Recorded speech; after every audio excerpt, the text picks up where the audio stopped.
ദൈവത്തിൻ്റെ അതിപരിശുദ്ധമായ നാമം വാഴ്ത്തപ്പെടുമാറാകട്ടെ.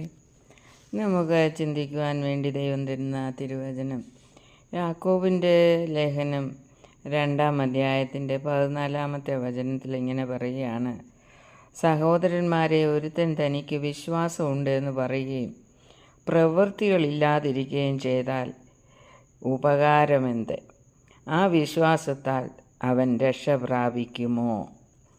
അപ്പോൾ പ്രവൃത്തിയില്ലാത്ത വിശ്വാസത്താൽ രക്ഷ പ്രാപിക്കയില്ല എന്ന് ദൈവത്തിൻ്റെ വചനം പറയുന്നു. എന്താണ് പ്രവൃത്തി എന്ന് നമ്മൾ ചോദിക്കും. ദൈവത്തിൻ്റെ വചനം കേട്ടിട്ട് അപ്രകാരം ജീവിക്കുന്നതാണ് പ്രവൃത്തി. അപ്പം ദൈവത്തിൻ്റെ വചനം എന്തു പറയുന്നുവോ ആ വചനപ്രകാരം നാം നമ്മെ തന്നെ ഒരുക്കുക എന്നുള്ളതാണ് പ്രവൃത്തി എന്ന് പറയുന്നത്. അപ്പോൾ പ്രവൃത്തിയില്ലാത്ത വിശ്വാസം രക്ഷ പ്രാപിക്കുകയില്ല എന്ന് പറയുന്നു. അവിടെ നമുക്ക് മുന്നോട്ട് വായിക്കുമ്പോൾ അവിടെ കുറേ കാര്യങ്ങൾ അവിടെ പറയുന്നുണ്ട്. എന്താണ്?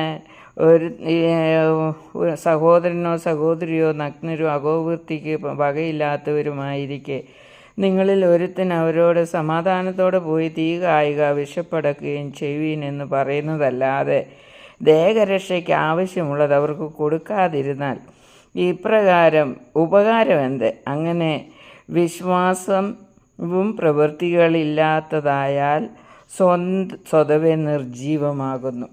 അപ്പോൾ നമ്മൾ വിശ്വാസത്തെ പ്രവൃത്തിയിൽ കൊണ്ടുവരുന്നില്ല എങ്കിൽ നമ്മുടെ വിശ്വാസം നിർജീവമാണ്. ജീവനില്ലാത്ത വിശ്വാസം കൊണ്ട് രക്ഷ പ്രാപിക്കുവാൻ കഴിയുകയില്ല. അതുകൊണ്ട് ദൈവത്തിൻ്റെ ഈ വചനപ്രകാരം നമ്മുടെ വിശ്വാസത്തെ വിശ്വസിക്കുന്നത് പ്രവൃത്തിയിൽ കൊണ്ടുവരിക എന്നുള്ളതാണ് ദൈവം നമ്മെ പഠിപ്പിക്കുന്നത്. അധികം വിശ്വസിക്കണമെന്നില്ല. വിശ്വസിക്കുന്നത് ദൈവത്തിൻ്റെ വചനത്തിൽ നിന്ന് എന്ത് നമ്മൾ വിശ്വസിക്കുന്നു അത് പ്രവൃത്തിയിൽ കൊണ്ടുവന്ന് നമ്മുടെ വിശ്വാസത്തെ ജീവിപ്പിക്കുക എന്നുള്ളതാണ് നമ്മളോട് ദൈവം ഇന്ന് പറയുന്നത്.